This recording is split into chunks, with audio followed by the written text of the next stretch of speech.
Welcome to chess, ladies and gentlemen. Malignant Young Pak Dotting inside my chest, ladies and gentlemen. Appreciate you guys very much for stopping by real quick. I did go ahead and go back to the previous tournament, the St. Louis Rapid and Blitz, and I got the round 20 game between Shakhriyar Mamedyarov and Wesley. So as always, my people in the Philippines, I will say mabuhay to you, kamusta na, king makaibigan. Maraming salamat po sa nanonood ng aking mga video. Masaya akong makita kay muli. Mabuting pagbati, ingat lagi. Amasaw tayo, magandang umaga, magandang hapon. Whatever it is for you right there. If you guys would like to see what I have for you, we'll see who's Malakas. But before I do that, let me highlight my people from Azerbaijan. I will say salam and chak sagol to you guys. Appreciate you guys very much for stopping by. But if you guys are ready, let's see what we have here. All right, so we got D4. Knight comes to F6. We got C4, E6. As you guys know, you guys should be familiar with this this structure. You can have so many different things. You can have Catalans. You can have Queen's Gambit decline. Some Slavs. Knight comes to F3. We see D5. We see Knight to C3. And so we have C5. So we have the Queen's Gambit decline. This is a Semi-Tarrasch. Usually when you just do the immediate C5, you're very much contesting the center structure. The game usually does become pretty open. Pawn takes D5, pawn takes D4. We see queen takes D4, pawn takes D5. We got bishop to G5, bishop to E7. We got E3, bishop. We see castles by black. Bishop comes to E2.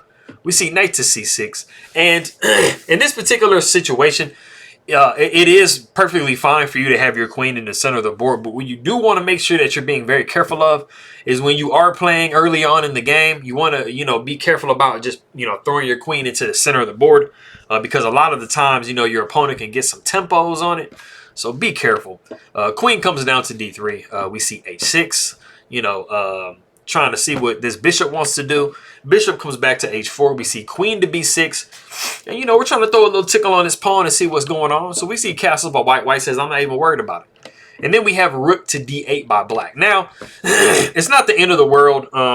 It's actually pretty legit if you do want to take the pawn. Like, you're not going to get trapped. It's just, you'll take on B2. You'll see A3 because this is definitely trying to trap your piece.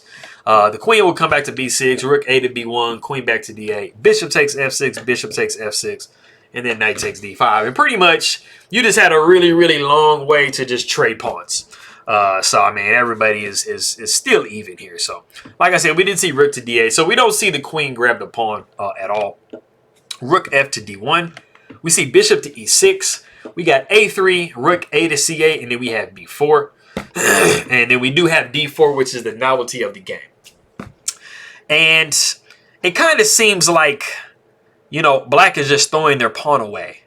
And somewhat, it is kind of somewhat, because D4 is actually very well defended.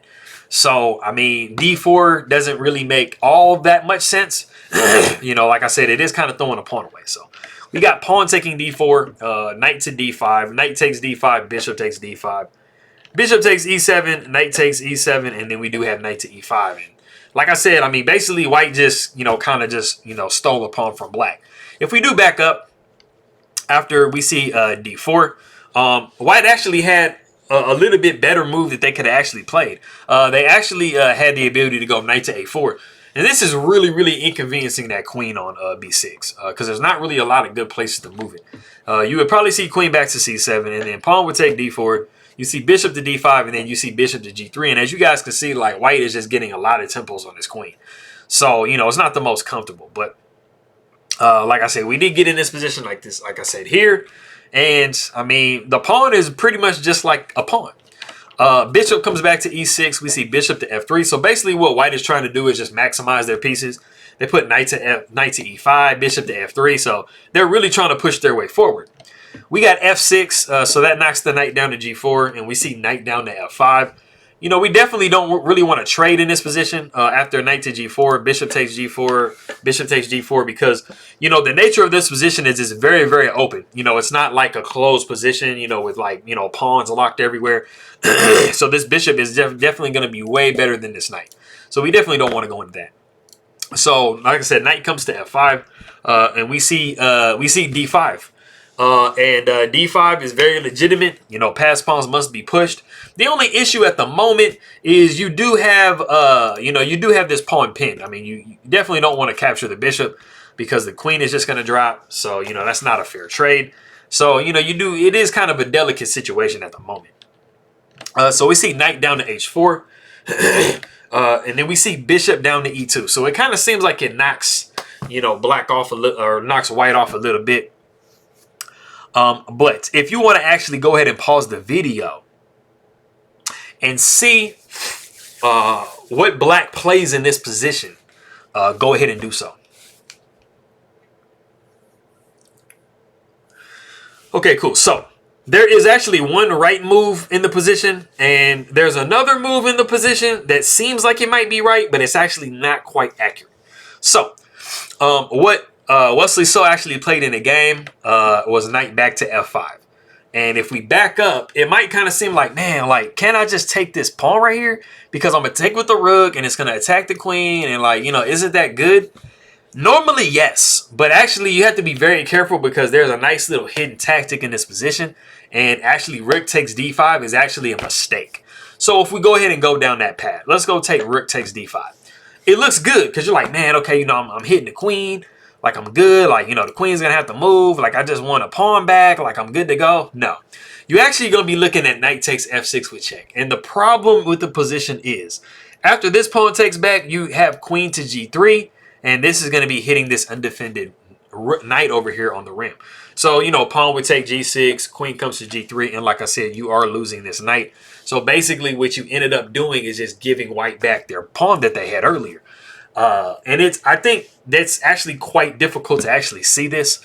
It really just kind of seems like you're just going to be getting a good tempo on the queen with the rook takes d5. But, I mean, there's major differences between those two moves in the position. So, like I said, after bishop came to e2, Wesley So recognized and calculated this, and he went back to f5 with his knight. So we see queen to e4. Bishop backs up to d7. We see bishop to d3 because why not threaten some checkmate situations, you know? Why not? Just because. Queen comes to d4, and this is actually a little bit inconvenient because, you know, you are kind of blocking, you know, if you don't want to move, I mean, I guess you could move to e2, but I mean, you know, you're going to be looking at some, you know, hitting this knight and stuff like that. So it's really going to knock your position off. So we see queen takes d4 here. Knight takes d4. We got knight down to e3. Rook comes to c3. And it's not like an explosive tactic, but it's just kind of interesting. Bishop to h7 with check. It just discovers an attack on the knight, but it's just an even trade, basically. It's just like a spectacular even trade. So king takes h7. We got rook taking d4. We see rook d to c8. We got g3. We want to make sure our king has luft. You never want to get back rank mated. King comes to g6. We see king to g2.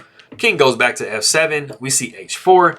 h5. So h5 is doing a really good job of holding these pawns in place, freezing the pawns, if you will.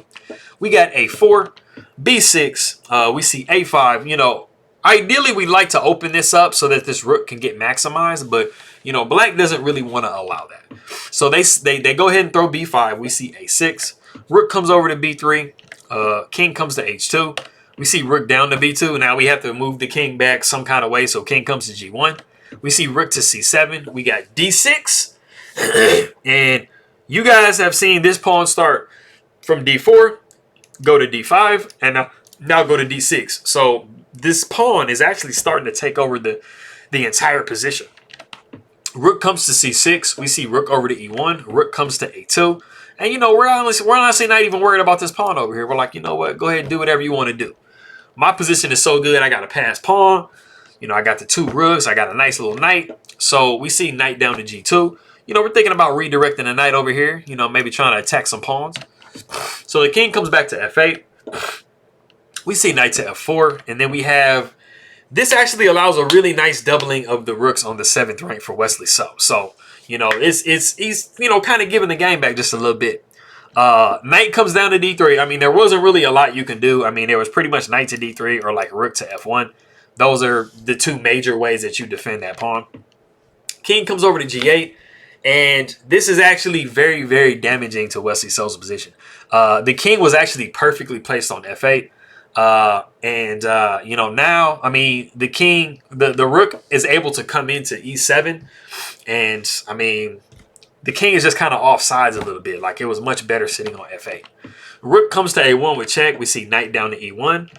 Rook c comes to c1. And then you have a decision to make. Like, do I go ahead and take this this bishop here, or do I go into like defensive mode by like king to f1 or something like that? So Shakhriyar decides that he's going to play actively, so he takes on d7, the bishop on d7.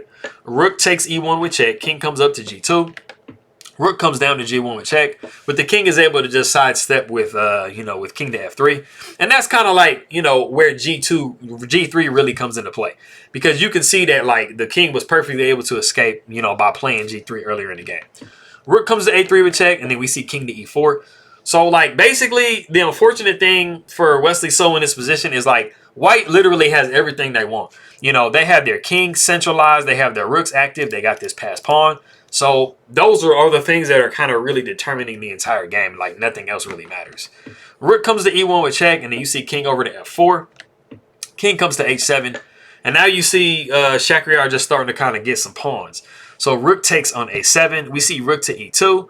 And then we see f3. And then it's actually in this position that Wesley So does resign the game. And, I mean, I think it's pretty apparent. Like, you know, white has 6 pawns, black has 4. And they have this completely passed pawn. And there just literally is, like, no way for you to, like, you know, I mean, they actually have 2 passed pawns. They got both of these. So, I mean, there really isn't a lot that black can really do to contest this position. I mean, if you just so happen to want to just say, hey, man, I'm going to go ahead and just throw some checks. I'm going to go rook e to e3. And I mean, you know, there's really nothing stopping you from capturing this pawn here on f3. The king can even just get out of that. So after rook e to e3, you would see d7, and rook would take on f3 with check. King would go to e4. Rook a would come to e3 with check, and then the king would just step up to d5. And like I said, I mean, if you wanted to go that route, this is what you're going to end up looking at. It's just one of the many different ways, you know, that black can try to play. But I mean, there's just way too much going on in the position for white. You know, it's just not possible to hold this position. So that was unfortunate. But I mean, it was a pretty nice, straightforward game, I think, by Shaq. So, I mean, congrats. And for this game, it just looked like Shakhriyar was Malakas and Shakhriyar Nanalo. So, get him next time, Wesley. Get him next time, bro. But I appreciate everybody very much for stopping by. Maraming salamat aking makaibigan. And Chak Sago to all my people from Azerbaijan. And I'll see everybody next time.